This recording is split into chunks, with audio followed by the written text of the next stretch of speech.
Síguenos en las redes sociales. Búscanos @Sol1065 FM, una estación RCC Miria. Buenos días, dominicanos, dominicanas, ciudadanos, ciudadanas del mundo. Julio Martínez Pozo. Los comentarios de los temas más importantes en el programa de mayor influencia de la radio y la televisión nacionales. Entonces, señores, en este viernes 26 de noviembre del año 2021, el viernes del llamado Black Friday, buenos días a todo el equipo del Sol de la Mañana, la audiencia de Sol, y todos los que siguen nuestros contenidos a través de los canales sociales. Nosotros pues queremos agradecer una vez más la oportunidad para este excelente programa que desarrollamos en el día de ayer, donde pudimos conversar desde el Hotel Catalonia con una buena parte de los defensores del pueblo de Iberoamérica.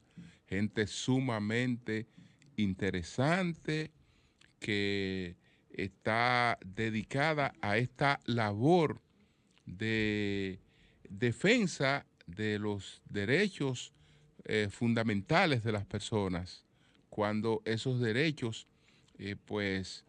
son afectados desde el poder.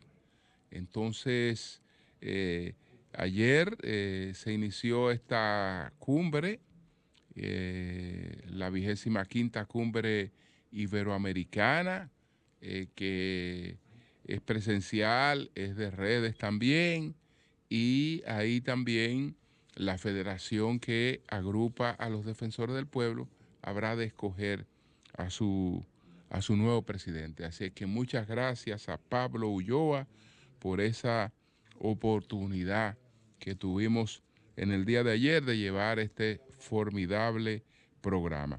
Entonces, señores, vamos a inmediatamente marcar los temas que vamos a tratar o referirnos a ellos.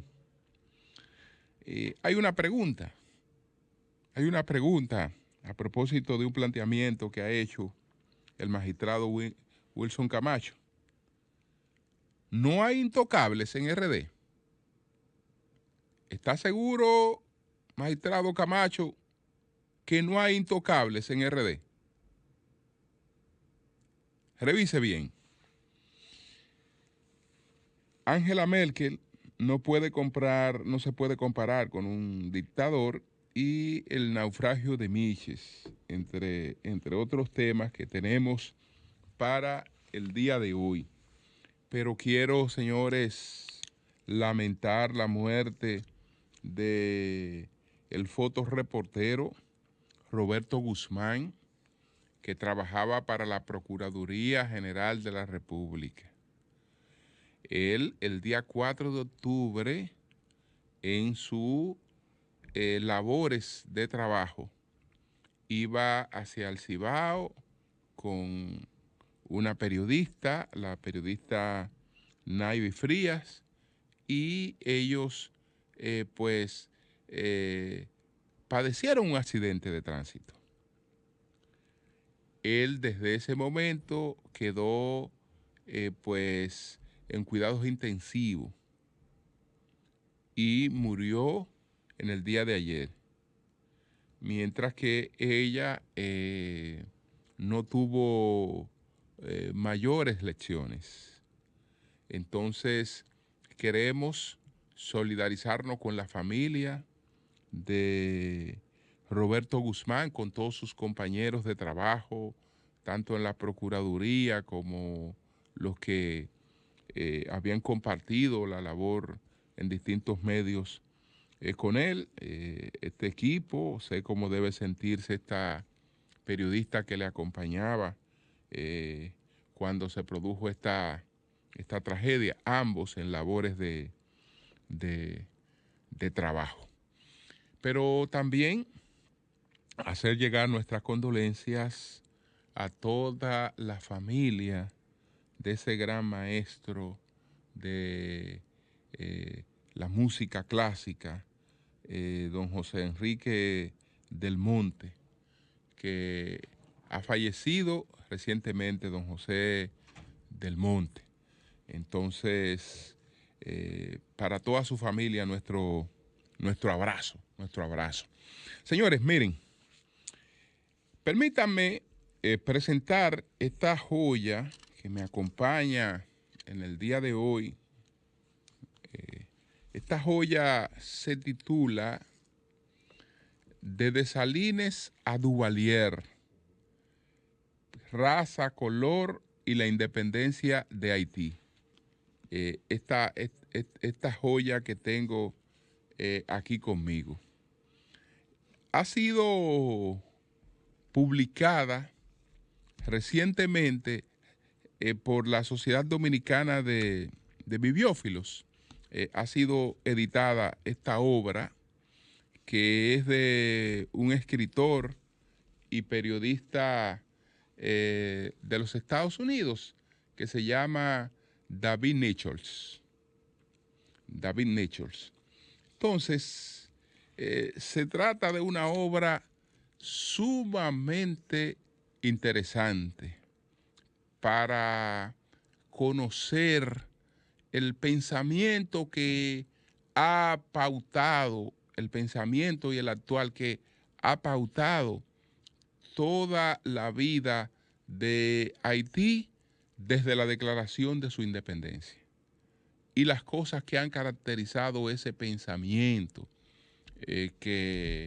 cuya historia está dividida en dos lecturas, porque hay toda una lectura mulata de la historia haitiana que rinde homenaje a sus propios héroes, desmeritando los que no son mulatos, pero también hay una narrativa negra de la historia haitiana que prioriza, ¿no?, el rol que han tenido algunos actores, disminuye lo de el de otro, y de estos dos pensamientos, se ha nutrido una rivalidad que ha acompañado a ese país durante toda su existencia, la que da origen a un partido denominado como liberal, y esta sería la corriente mayoritariamente mulata, y a otro partido denominado como Partido Nacional, que sería el partido de la narrativa negra de la historia haitiana. Y negra no es que sea negra la historia, sino en la priorización del carácter y de la importancia de los líderes negros. Entonces, por eso es que él insiste mucho en que el tema del color y de la raza ha sido clave para la historia de su país. Cuando él explica, por ejemplo, cuál es la tesis fundamental de su obra, él dice lo siguiente. El señor Nichols: la tesis fundamental de este libro es que, si bien la conciencia de la identidad racial ha sido un factor poderoso que desde los primeros días ha unido a los haitianos en una determinación por preservar su independencia nacional, la cuestión del color ha sido una influencia decisiva que ha llevado a la erosión de una efectiva independencia a lo largo del siglo XIX, y entrando en el siglo XX, los partidos rivales, a menudo reflejando antagonismo de color, han estado dispuestos a invitar la intervención extranjera antes que permitir que sus oponentes tomen el poder. Entonces, él dice: mi tesis no significa que el color y la raza sean los únicos factores importantes en la historia de Haití. o que su predominio en cierto periodo de su historia no tenga nada que ver con otras fuerzas. Y entonces, la verdad es que es una obra muy bien escrita, su lectura se disfruta, y se disfruta porque también hay mucha objetividad.